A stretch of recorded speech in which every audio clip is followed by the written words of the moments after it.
Magandang araw po, Sir Kira, at sa lahat ng nakikinig. Ako po ulit ito, si Dada. Nabasa ko po ang mga komento nyo na may ilan na gustong magpa-reading sa akin.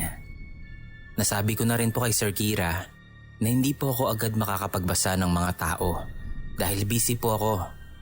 At minsan, hindi ako nakakapag-open agad ng mga messages dahil busy po ako sa work. Kasabay nito ang panggagamot ko tuwing Sabado at Linggo. Sa totoo lang, Sir Kira, may trauma na po ako sa pagtulong sa tao. Dahil may nanira sa akin nung hindi ko sila napagbigyan. Nagagalit. Siyempre po, may sariling buhay din naman ako. At yun ang hindi nauunawaan ng ibang lumalapit sa akin. Wala naman po kasing bayad ang serbisyo ko. Ang gusto ko lang ay ang pangunawa nila. Nung bata pa lang po ko, marami na akong nakikita. At dahil nga bata, hindi ko po alam kung paano gamitin ang third eye ko. Bata pa lang din po ako nung magsimula na ang mga pagsubok sa buhay. Madalas po akong magkasakit at madalas din akong maaksidente. Nakailang beses na po ata akong nabangga ng sasakyan. Pero eto, buhay pa rin. Kahit nakalipas na po ang mga panahon na yon na may nanira sa akin, nandito pa rin po ang trauma. Kaya minsan, hindi na po ako nagbabasa sa mga tao. Pero hindi ko rin naman po maiwasan ang tumulong, lalo na kung sobrang kailangan ng tao. Depende po sa sitwasyon. Pasensya na kung napahaba yung intro.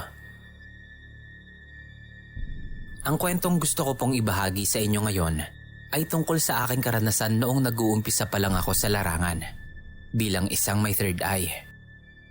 Simulan ko po sa pagkabata ko.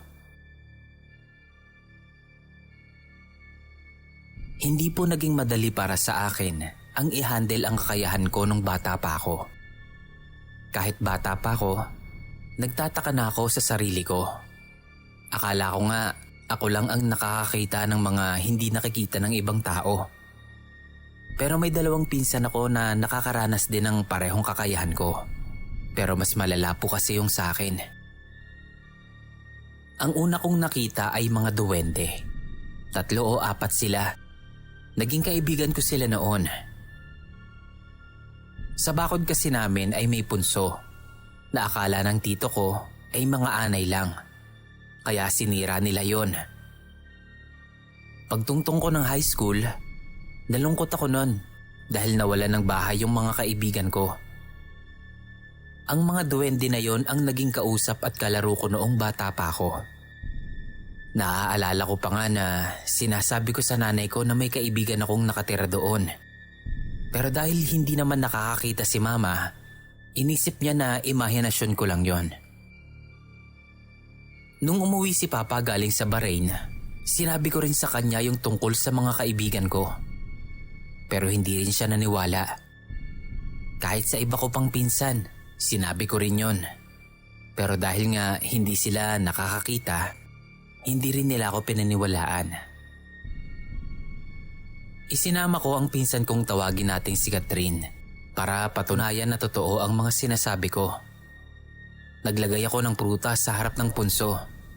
Sabi ko, hintayin mo, kukunin nila yon. Ilang minuto lang, nawala na nga ang prutas. Nagtaka si Catherine. Paano raw nangyari yun? Wala namang tao. Wala ring hayop. Sabi ko sa kanya, nandoon nga sila at mababait sila. Doon na nga siya naniwala sa akin na may kaibigan ako na hindi nakikita ng ibang tao. Noong maliit pa ako, hindi ko maiwasan na matakot, lalo na nung nakatira pa kami sa kubo. Ang higaan namin ay nakaharap sa bintana, kaya kita ko kung ano man ang nasa labas. Madalas, may nakikita akong pulang mga mata doon. Kaya't nung mga panahon na yon, takot na takot talaga ako.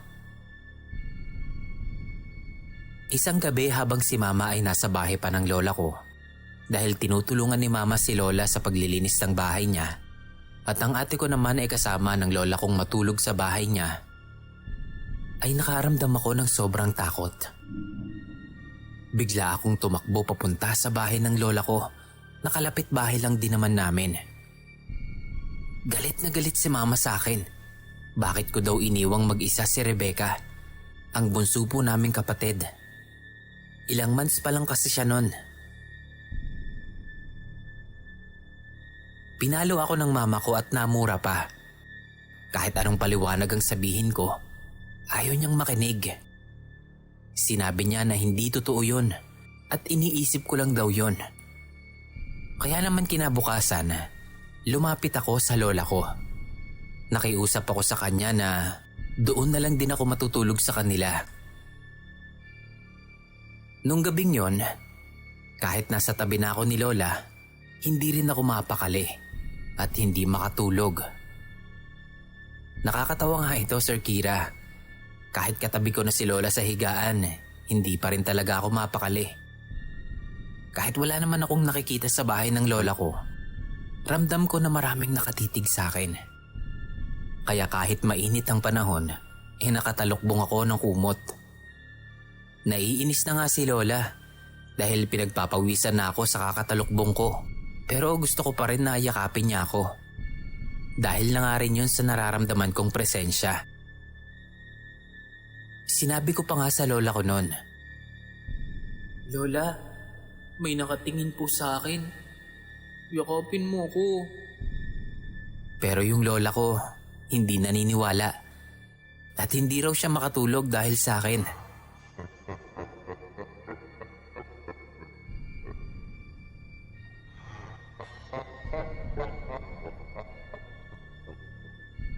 Kaya sa mga nagnanais na magkaroon ng third eye, ako na nagsasabi sa inyo, hindi ito biro, lalo na kung hindi kayo sanay na makakita. Meron din po akong karanasan noong grade 3 ako. Araw ng mga patay noon. Sinama ako ng lola ko sa sementeryo. Malikot po ako noong mga panahong yon. Habang naglalakad ako, napadpad ako sa isang nicho na may rehas na parang bahay. Dito ko nakita ang isang matandang lalaki na nakatalikod at nakaupo. Tinawag ko pa nga itong lolo. Una hindi siya sumagot, kaya tinawag ko ulit. Lolo?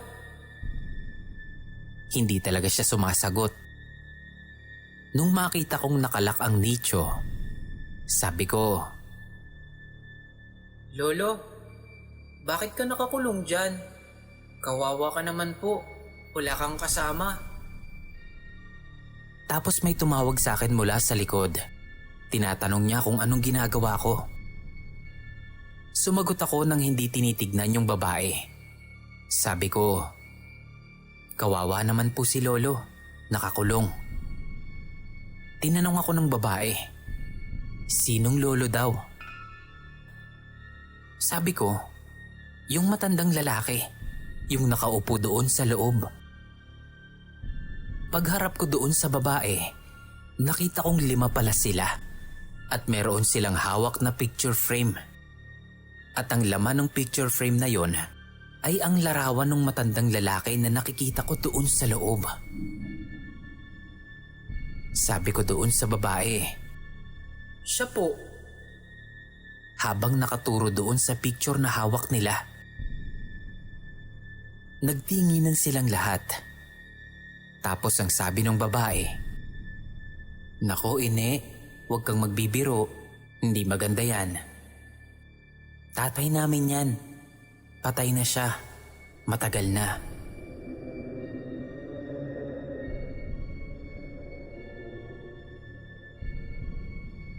Pero hindi po ako naniwala sa sinabi niya. Kaya't lumingon ulit ako sa lugar kung saan ko nakita yung matandang lalaki. At nagulat po ako kasi wala na siya doon. Natakot po talaga ako noon. Nung mga oras din na yon, hinahanap na pala ako ng lola ko. Nung sabihin ko sa kanya yung nangyari, Hindi niya ako binigyang pansin. May kausap kasi siya nun. Basta pinatahimik niya lang ako.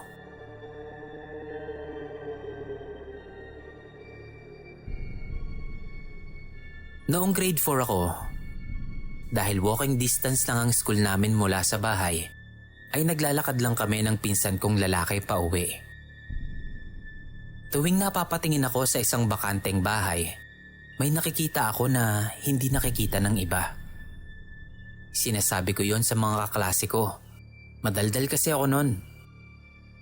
At dahil doon, nalaman ng lahat ng teachers namin ang tungkol sa nakikita ko. Kinausap nila ako at tinanong. Tinanong nila ako kung totoong may nakikita ako sa bahay na yon. Sumagot lang ako ng opo. Sabi ng isang teacher, imposible daw na may makapasok doon sa bahay na yon. Wala na daw kasing nakatira doon, pero may caretaker yon. Baka daw yung caretaker yung nakikita ko. Gusto ko daw ba na samahan nila akong tignan yung bahay na yon? Pero dahil takot nga ako sa bahay na yon, dahil nga sa nakikita ko, ay hindi ako pumayag sa alok nila. Napagtanto ko na hindi ko kaya ang ideya na magpunta doon sa bahay na yon. Nagulat ako sa sarili ko. Napatanong ako kung bakit hindi nakikita ng iba yung mga nakikita ko. Iniisip ko rin kung anong ibig sabihin ng mga karanasan kong yun. At bakit ako lang ang may ganoong kakayahang makakita ng mga ganoong bagay.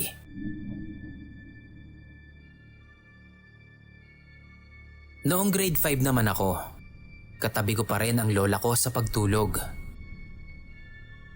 Nagkukwento ako sa kanya, pero hindi ko na matandaan ang lahat ng detalye ng ikinukwento ko sa lola ko. Habang naglilinis siya ng sarili, sinabi ko sa kanya na may nararamdaman akong malamig na humahaplos sa likod ko. Para kakong yelo sa lamig. Sabi niya, wala lang daw yun. Kaya naman binaliwala ko na lang din.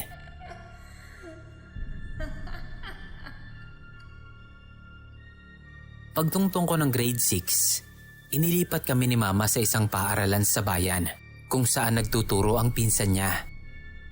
Wala akong alam sa kasaysayan ng paaralan na yon.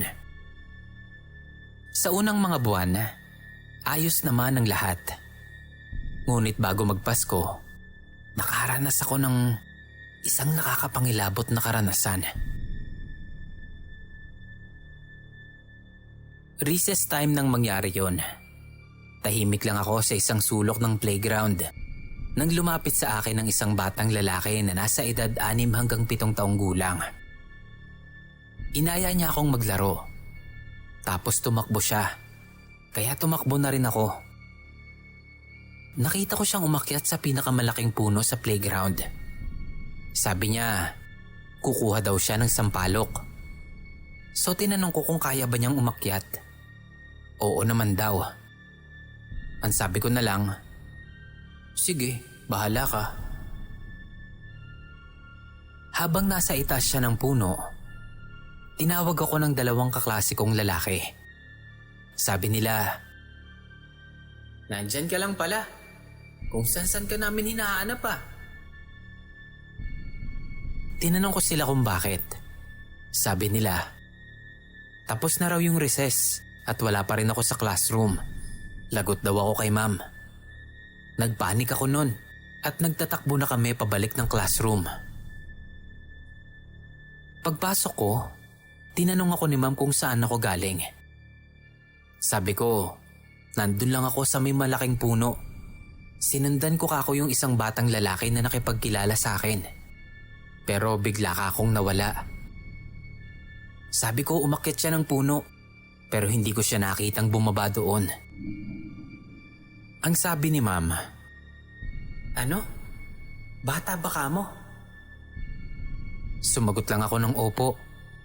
Nagulat siya at ang sabi niya, wag na raw ulit akong pupunta doon. Nung tanungin ko naman siya kung bakit, hindi na siya sumagot. Basta sumunod na lang daw ako. Tapos pinaupo niya na ako. Nung uwian na namin, May kinausap ako sa isa sa mga kaklase ko at may ikinuwento siya sa akin. Sabi niya, meron daw batang nahulog doon sa puno na yon. Kaya daw siguro hindi ko na nakitang bumaba yung batang yon ay dahil kaluluwa na lang yung nakita ko. Nagulat ako at nagtanong, paano ka kung magiging kaluluwa yon? Maayos yung damit at wala namang dugo at mga sugat. Isang araw, habang nagpa-practice kami ng sayaw para sa PE namin, nakaramdam ako ng kakaibang presensya na hindi ko maipaliwanag. Hindi ko maiwaksi yung pakiramdam na yon. Kaya naman habang nagpa-practice ang lahat ng section, hindi na muna ako nakisali. Maya-maya pa nga, nakita ko ulit yung batang lalaki. Pero iba na yung itsura niya. Basag yung mukha niya.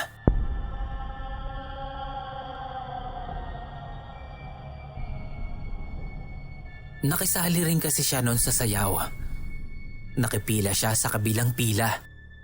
Halos magkalapit lang kami. Tumingin siya sa akin at nag-aaya muli siyang maglaro. Hindi ako sumama. Umalis ako sa pila. Bagaman nakaramdam ako ng takot, nakapagdahilan pa rin naman ako sa teacher at classmates ko kung bakit ako umalis sa pila. Hindi ko ipinaalam sa kanila ang totoo na nakita ko na naman ulit yung batang lalaki at natatakot ako sa kanya.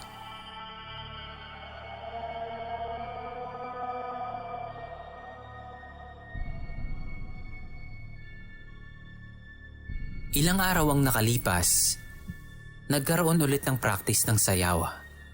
Hindi ulit ako sumali sa ensayo. Nagtataka yung mga teacher at mga classmates ko sa akin. Kaya naman pinuntahan pa nila ako sa bahay ng aking lola. Umabsent din kasi ako noon.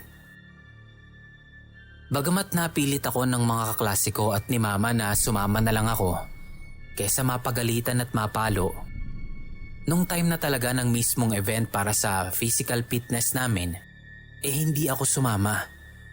Kahit na kinaladkad na ako ng mama ko papunta doon. Kahit napapahiya na ako kakapilit ni mama at nagagalit na siya, hindi talaga ako sumama.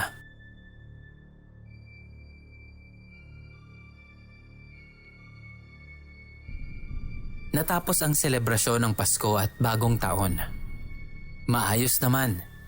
Yun nga lang, sandamakmak na tanong yung bumungad sa akin. Kaya naman sinabi ko na yung totoo. Nung magpasokan na ulit sa eskwelahan, muli ko na namang nakita yung bata. Umiiyak siya nun. At ang sabi niya sa akin, bakit ayaw ko raw siyang pansinin? Gusto lang naman daw niyang makipagkaibigan. At gusto lang din daw niya na makausap ang mga magulang niya.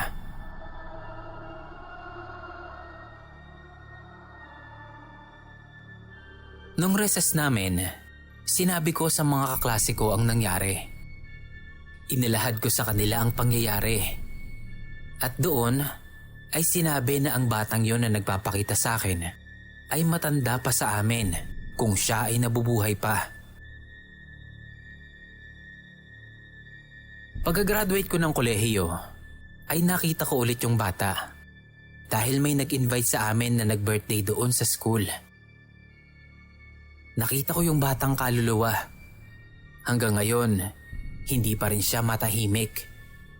Naawa ko sa batang kaluluwa na yon kasi ilang beses ko na siyang ipinagdasal. Pero nandun pa rin siya. Bilanggo sa lugar na yon at hindi makalaya. Naawa lang ako sa kanya kasi siguro hanggang ngayon hindi niya pa rin matanggap.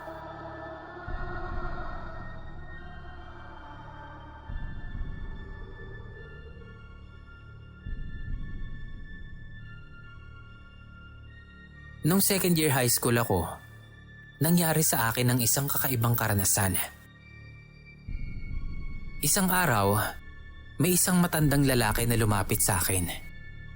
At ang sabi niya, "Ikaw, Kakaiba kang bata. May pambihirang kakayahan kang taglay. Narinig ito ng mga kasama ko at napatingin ako sa kanila. Nagulat sila at ang sabi pa nila, ang creepy daw ng matanda. Napatanong tuloy ako sa sarili ko kung ano bang ibig sabihin ng matanda na yon. Nang maglaon ay naging curious ako sa matanda at parang inaasam ko na makita ulit siya. Pero hindi na nangyari yon. Sa parehong taon ulit ito nangyari. Sa lumang building ng paaralan namin, narinig ko ang malakas na pag-iyak ng isang baby na tila sinasaktan. Pumunta ako sa pinagmumula ng tunog na yon at natagpuan ko ang isang saradong kwarto sa ibaba ng lumang building. Nakita ako ng isang guro at hinatak niya ako. Nagtanong siya kung anong ginagawa ko roon. Sabi ko, may naririnig akong umiiyak na baby at parang sinasaktan. Ang sagot ng guro, wag ko na lang daw pansinin. Naglakad na kami noon palayo sa building na yon. Habang naglalakad kami, tinanong ko siya, bakit ka ako? Ano bang meron doon? Pero hindi siya sumagot. Dahil sa kuryosidad, pinilit ko ang guro ko na sabihin sa akin yung nalalaman niya. At ang kwento niya, meron daw isang batang pinatay doon. Hindi pa raw tanggap ng nanay ang pagkakaroon ng anak, kaya't pinatay niya ito.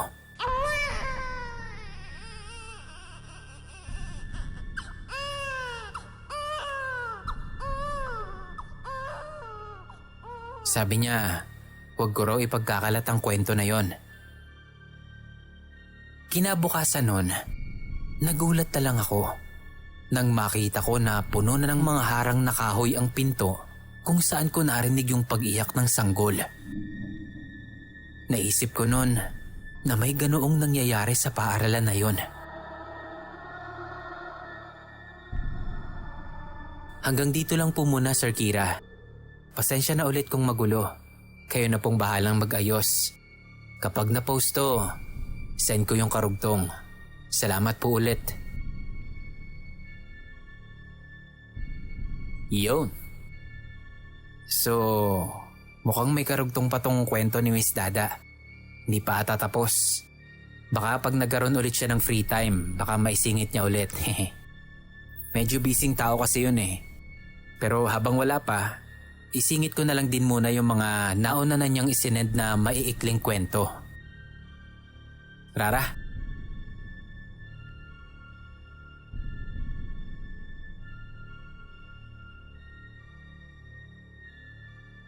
Hello, Sir Kira.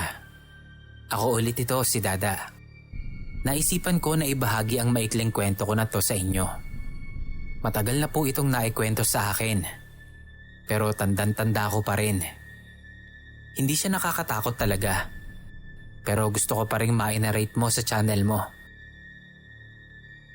Pangalanan na lang po natin siyang Tito Juan.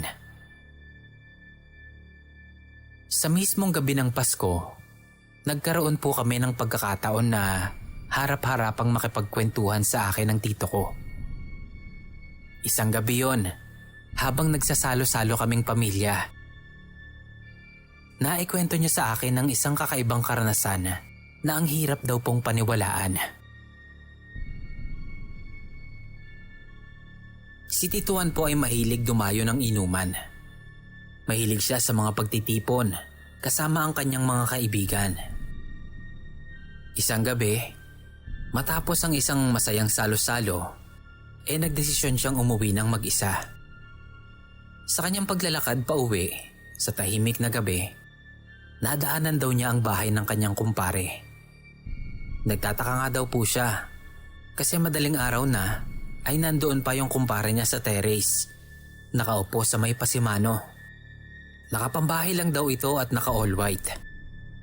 Sakto namang bukas yung gate nila nung gabi na yon, kaya pumasok siya. Tinawag pa nga raw niya yung kumpare niya at tumugon naman daw ito. Pare! Oy, pare! Ang tagal daw nilang nakapagkwentuhan at para bang buhay na buhay ang kanyang kumpare. Hindi man lang daw pumasok sa isip ng aking tito noong gabi na yon na matagal lang patay yung kausap niya. At parang hindi man lang nila napapansin ang paglipas ng oras. Nang makaramdam na siya ng sobrang antok at hilo, nagpaalam na siyang uuwi na. Tumango naman ang kanyang kumpare at nagpaalam na din. Kinabukasan nun, pagkagising ng tito ko, iniisip niya kung talaga bang nakausap niya yung kanyang kumpare o baka dala lang ng kalasingan. Napaisip siya kung paanong nangyari yon at kung bakit ni hindi man lang pumasok sa isip niya na patay na yung kanyang kaibigan. Naisip ko, Sir Kira, wala naman po talagang kakayahan makakita si Tito. Siguro nga dala lang ng alak kaya nakita niya yung kumpare niya. Pero maaari din po kasi na pagbabalik tanaw ito ng maganda nilang samahan.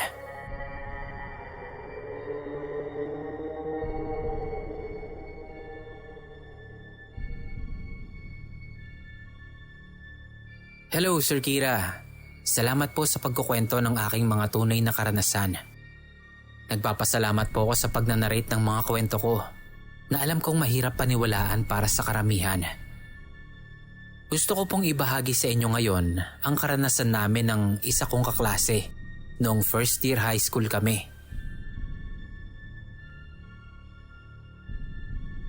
Isang umaga to, habang hinihintay namin sa labas ng silid namin yung isa naming kaklase. Hindi kasi siya pumasok nun.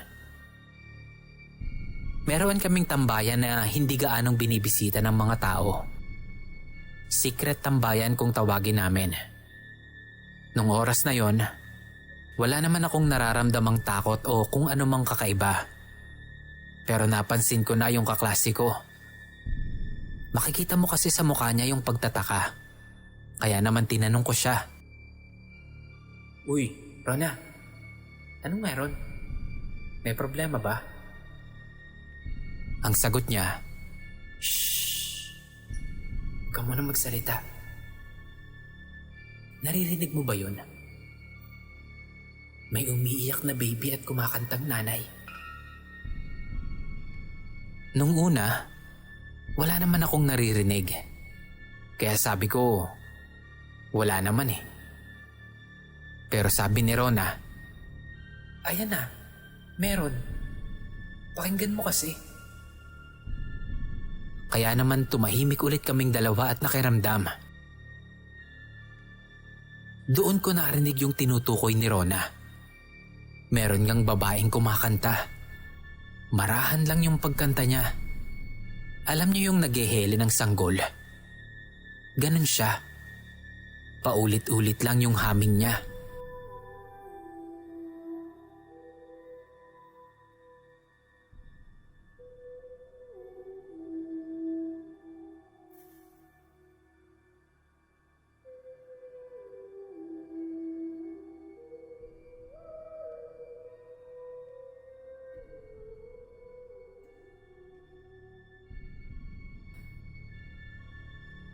Nagbiro pa ako.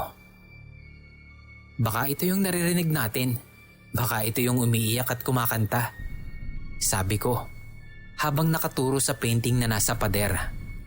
Larawan iyon ng isang nanay na karga-karga ang isang sanggol. Loko. Natatawang sabi naman ni Rona. Ang ginawa namin, nagtanong-tanong kami sa ibang rooms kung may bata ba silang kasama. Kapag wala naman, tinatanong na din namin sila kung may naririnig ba silang umiiyak na baby at kumakantang babae. Lahat ng napagtanungan namin, iisa lang ang sagot. Wala. Nakakatawa lang pero sinubukan din naming maghanap sa mga halaman sa tambayan namin. Baka sakali lang. Pero wala din naman kaming nakita. Maya-maya, may naramdaman akong presensya sa tabi ng halamanan. Sabi ko, may nararamdaman ako. May nakatayo ka ako dito sa may halamanan. Totoo ba yan? Tanong ni Rona. Sumagot ako ng oo. Sinabi ko na rin sa kanya na bata pa lang ako ay nakakakita na talaga ako ng mga bagay na hindi nakikita ng ibang tao at mga bagay na mahirap ay paliwanag at paniwalaan. Tumayo si Rona sa may halamanan. Kita kong nagbago yung ekspresyon ng mukha niya. Tipong hindi na maipinta. Tinanong ko siya kung bakit. Nangingilabot daw siya. Ramdam niya na may kung ano doon sa tinatayuan niya. Kaya naman nagtakbuhan na kami pabalik sa room namin. Sakto naman na dumating na rin yung isa pa naming kaklase. Ikinuwento namin yung naranasan namin. Pero tinawanan niya lang kami. Hindi siya naniwala. Kaya naman hinayaan na lang namin. Simula nun, hindi na kami nagtambay doon sa sekretong tambayan namin.